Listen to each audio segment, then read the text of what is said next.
Good afternoon, Miss Gemma. Good afternoon, ma'am. Okay, Miss Gemma, can you tell me about yourself?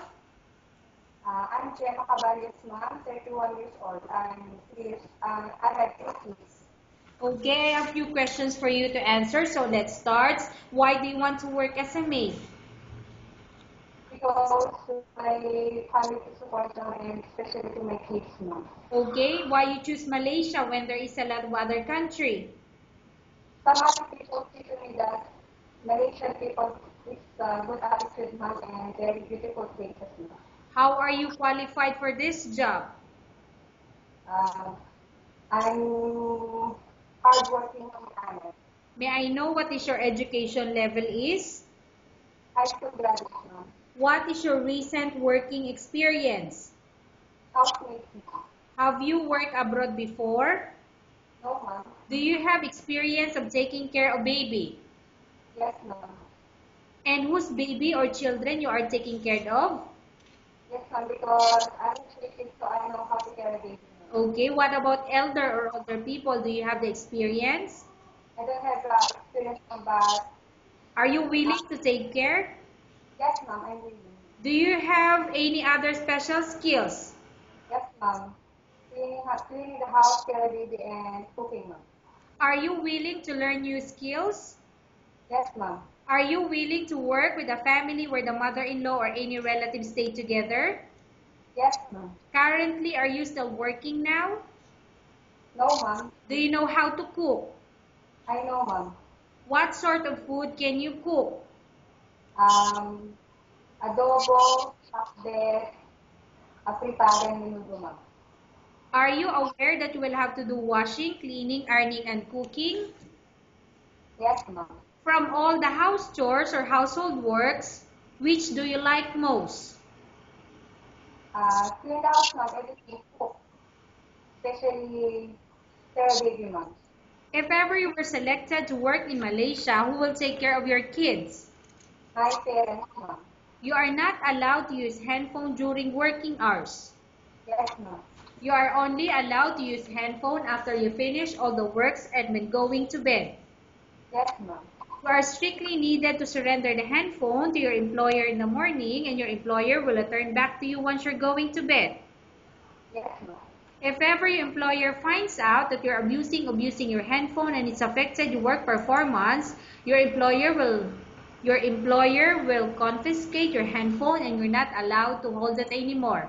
Instead, your employer will allow you to call your family, will allow your, I'm sorry, instead your employer will allow to call your family 3 times in a month. You're only allowed to bring normal phone and you're not allowed to bring smartphone. Are you agreed for the terms and condition? Yes, ma'am. Are you agreed to the rules and regulation of the handphone? Yes, ma'am. How many years is the contract as you agreed and understand? 4 years, ma'am. Can you describe for me your ethics or your attitude? Hardworking, ma'am. How can you assure to us that you will work? How can you assure to us that you will work hard in Malaysia? Uh, very responsible to my job, ma'am, and to rules and regulation to my employer, ma'am. Okay, can you promise not to use a telephone without the permission of your employer?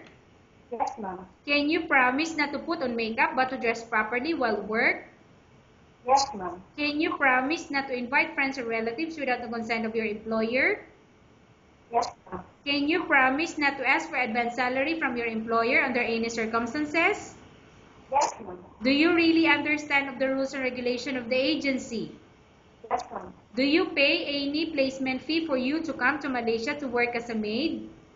No, ma'am. Do you have any history of sickness, example breast cancer or any other illness? No, ma'am. Do you suffer from any skin diseases, allergy or physical defect? No, ma'am. Have you suffered from any serious illness? No, ma'am. Do you smoke? No, ma'am. Have you undergone any operation or surgery? Are you medically fit? Yes, ma'am.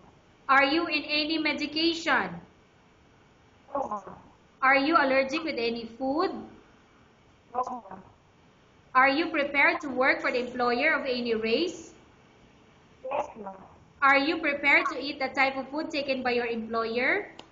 Yes, ma'am. Are you afraid of being left alone in the house?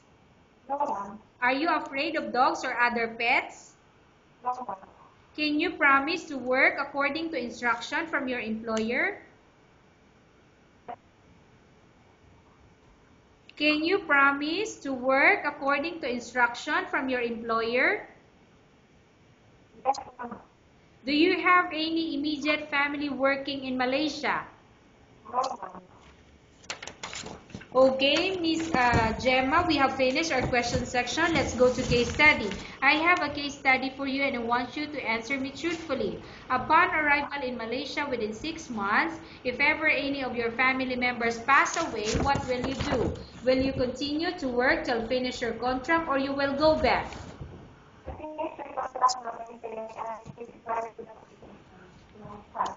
Tell us about yourself and why do you want to work in Malaysia as domestic helper?